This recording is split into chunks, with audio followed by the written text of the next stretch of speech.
Harry's early stories. नूरा बीबी एक छोटे से घर में अकेली रहती थी।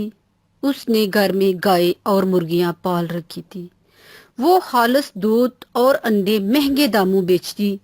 उसके गांव के ज्यादातर लोग खुशहाल थे। उनके पक्के खूबसूरत घर, अपनी जमीनें और कारोबार थे। लेकिन वही कोई 5-6 घर ऐसे थे जो इतने गरीब थे कि उनके यहाँ रोज खाना भी नहीं पकता था। गांव वाले उनकी कोई मदद नहीं करते थे। उन्हें 2 वक्त का खाना किसी हैराती इदारे की तरफ से आता था। नूरा बीबी ने घर के सहन में एक तंदूर लगा रखा था, जहां से गांव की सब औरतें रोटियां लगवाती थीं। वो अपने काम में बहुत माहिर थी। वो रोटियां लगाने की दुगनी उजरत के साथ घर का बना सालन भी लेती थी। नूरा बीबी का तंदूर सारे गांव में मशहूर था और इसके हाथ की रोटियां छोटे बड़े सब की पसंदीदा थी। इसीलिए लोग दुगनी उजरत के साथ साथ सालन भी खुशी से दे देते। वो सारे गांव में मासी तंदूर वाली के नाम से मशहूर थी। वो एक सख्तगीर असूल पसंद औरत थी। उससे जब भी कोई ज्यादा बातें करता तो वो उन्हें कहती, चलो भागो यहाँ से। उसके तंदूर पर हर वक्त रश लगा रहता था, लेकिन वो खुद बहुत कम बोलती थी।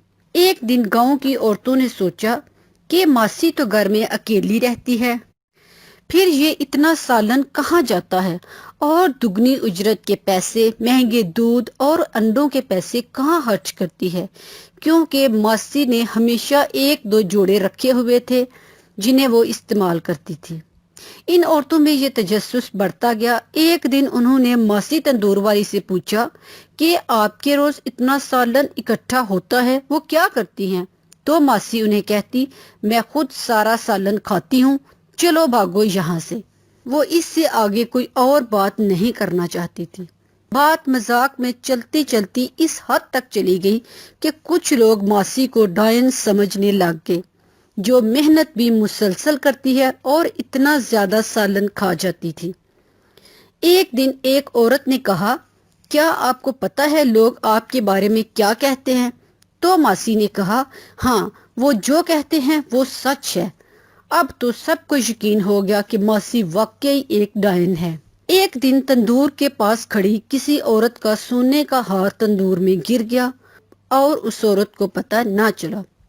दूसरे दिन तंदूर जलाने के लिए जब मासी ने लकड़ियां डाली तो देखा कि अंदर हार पड़ा हुआ है। उसने वो हार निकाल कर रख दिया कि जिस औरत का होगा उसे वापस कर देगी। उधर हार गुम हो जाने की बात पूरे गांव में फैल गई कि फलां औरत का कीमती सोने का हार चोरी हो गया है। गांव वालों ने पंचायत बिठा ली और फैसला हुआ कि जिसने चोरी की होगी उसे काजी की हवेली में कैद कर दिया जाएगा। जब पूछगिछ शुरू हुई और पंचायत वाले मासी के घर भी आए, उन्होंने हार के बारे में पूछा तो मासी ने फौरन वो हार ला कर दिया। इससे पहले कि वो अपनी सफाई में कुछ बोलती, सब लोग उसे चोर कहना शुरू हो गए। वो सब उसे काजी के पास ले गए। गांव की औरतों को पहले ही शक था कि मासी एक डायन है जो इतना खाना खा जाती है। अब इसने जादू से वो हार चोरी किया होगा। काजी ने फैसला सुनाने के लिए 2-3 दिन मांगे और वो 2-3 दिन मासी ने तंदूर ना जलाया। यूं एक सुबह मासी को 1 साल के लिए हवेली के जनाना कैदखाने में डाल देने का फैसला सुनाया गया। अभी ये फैसला हो रहा था तो एक बुजुर्ग ने कहा, इंसाफ के मुताबिक नूरा बीबी को भी अपने दिफा में बोलने का हक दो। तो काजी ने उससे पूछा, मासी क्या तू अपने दिफा में कुछ कहोगी? तो वो बोली, मेरे दिफा में वो हेराती इदारे वाले बोलेंगे जो यहाँ के गरीब लोगों को खाना पहुँचाते हैं। वही इस बात की गवाही देंगे कि मुझे हार तंदूर में गिरा हुआ मिला था। मैंने बाहर इसीलिए लटकाया था ताकि जिस औरत का हो उसे वापस कर सकूं, लेकिन आप लोगों ने मुझे बोलने का मौका ही नहीं दिया। गांव वाले उन गरीब घरों में गए, उनसे पूछा कि आपको किस खैराती इदारे की तरफ से खाना आता है?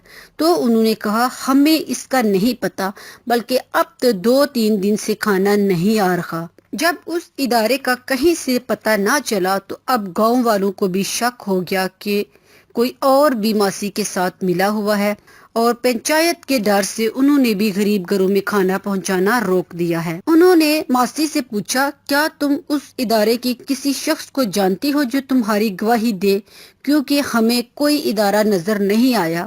تو ماسی بولی آپ لوگوں کو کیسے نظر آئے گا؟ آپ کو تو اتنے سالوں میں ان غریب بچوں کی بھوک نظر نہیں آئی، ان کے ٹھنڈے چولہے اور غربت نظر نہیں آئی، آپ کو کوئی ادارہ کیسے نظر آئے گا جو میری گواہی دے؟ پھر ماسی نے بتایا سنو، میں ہی دن رات محنت کر کے ان گھروں میں کھانا اور پیسے پہنچاتی تھی، اور جہاں تک میری ہمت تھی میں ان کے لیے محنت کرتی تھی، اور اس بات کی انہیں خبر بھی نہیں ہونے دیتی تھی تاکہ ان کی عزت نفس مجروح نہ ہو۔ یہ سن کر سب ایک دوسرے کو دیکھنے لگ گئے۔ پھر وہ عورتوں سے مخاطب ہوئی، ہاں میں ہی وہی ڈائن ہوں، کیونکہ جب بھوکے بچے کھانا کھاتے تھے تو ہی میرا پیٹ بھرتا، ورنہ میں بھی بھوکی رہتی تھی۔ سب گاؤں والوں کے منہ شرمندگی سے جھک کے قاضی نے ماسی سے ہاتھ جوڑ کر معافی مانگی اور یہ فیصلہ کیا کہ آج سے ان گھروں کی ذمہ داری سب مل کر اٹھائیں گے۔ اگلے دن سب عورتوں نے ماسی سے جا کر معافی مانگی اور کہا ماسی تم ڈائن نہیں ہو، ڈائن تو ہم ہیں جنہوں نے بغیر جانے بوجھے غلط بات پھیلا دی، تم تو ایک پری ہو۔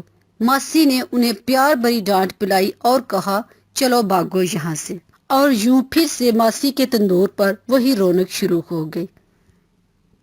اگر آپ میرا ویڈیو پسند آ گیا میرا چینل ضرور سبسکرائب کریے، شکریہ۔